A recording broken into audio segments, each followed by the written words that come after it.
Rigo is a bum. Rigo can't win. Rigo, he's too small. Lomochenko's the man. He's the man.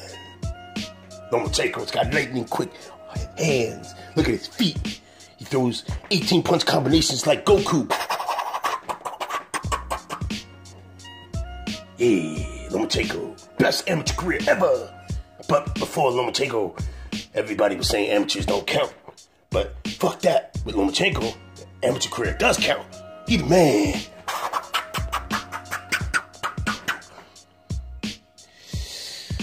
That's what I hear from a lot of Lomochenko fans.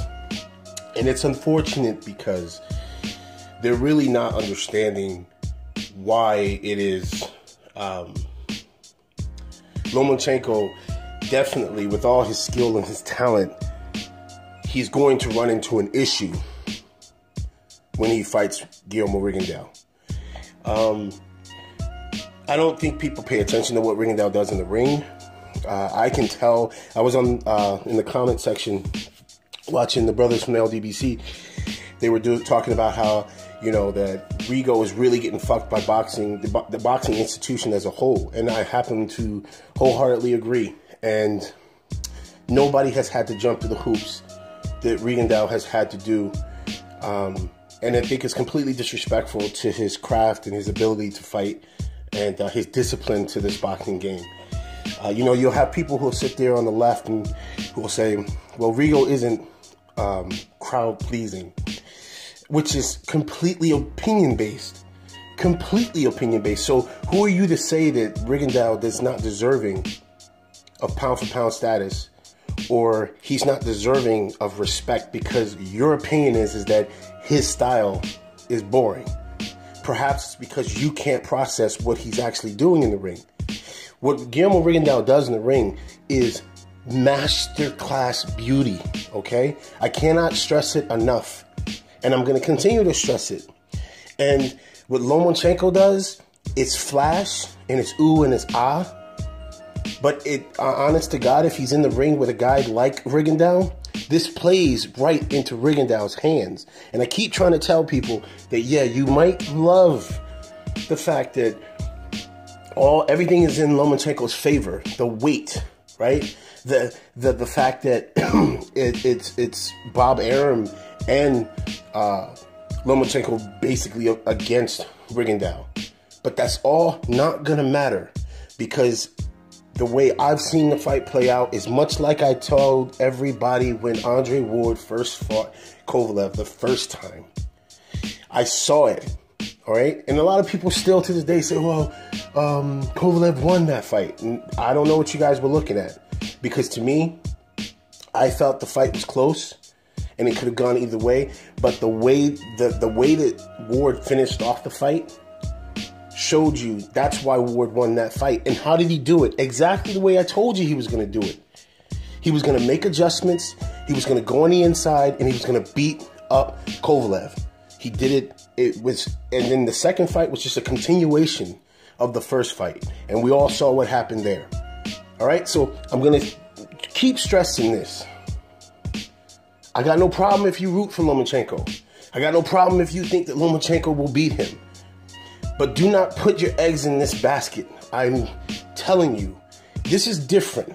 To me, Lomochenko has always reminded me of Roy Jones Jr., okay? Roy Jones Jr. only depended on his athleticism and his speed to bail him out in fights.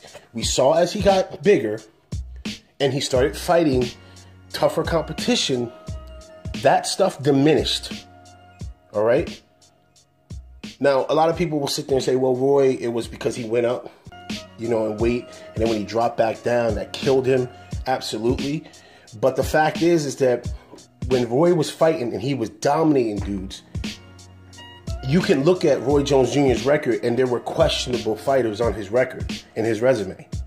They probably should have never been in the ring with him. But because he had overwhelming athleticism and speed, he outclassed them. But when you fight a fighter who has speed, timing negates speed. And I can't see, it's the same thing with Ward. I kept telling people, why can't you see it? that a guy with a tactician, a masterclass tactician like Ward, stepping in the ring with, and everybody was saying it, Sergey Kovalev is way too big. He's way too strong. He's way too smart of a fighter. He's got such decent footwork and his legs are so great. What happened? That doesn't matter. You can have all of those little nuances to your game, but if you don't know how to process that speed in the ring, it means nothing. And the opponents Kovalev was going up against at the time could not process that. Let me put it to you this way. If Bernard Hopkins was younger and had fought Kovalev, he would have beat the dog shit out of Kovalev. And that's the honest to God truth. The same thing is going to happen to, in my opinion, because, hey, everybody's got their own opinion. In my opinion, Lomochenko, I see it so clearly by the 5th, 6th round. Fans of Lomochenko, commentators that'll totally be rooting for Lomochenko, their mouths will be open that he's not getting to the spots that they're used to seeing him get to. And that's because Rigondeaux is going to keep him on a straight line. And there's nothing you can do about that. He does it to every fighter he ever fights. You want to know why his fights are boring to a small select group of people? It's because they get so emotionally invested in the opponents of Rigondeaux that, oh, Rigondeaux is this and he's that. And then they neglect to see all the little things that he's doing to neutralize their fighter that they're rooting for against Rigondeaux. And that's exactly what's going to happen in this fight. So, again, I will be in the minority in this in saying that Rigondeaux is going to put a tattoo on him. And it's going to be one of those things where you're going to have to make a decision by the 6th or 7th round. What kind of face are you going to show when you get back on here on YouTube? Are you going to come on here and make excuses? Or are you going to just man up and be honest about the fact that Rigondeaux is a masterclass boxer? To me, Rigondeaux is the most complete boxer right now in the game. And I can confidently say that with the correct amount of speed, power, balance, and the way his boxing mind works. He's on another level. He's on that Andre Ward level.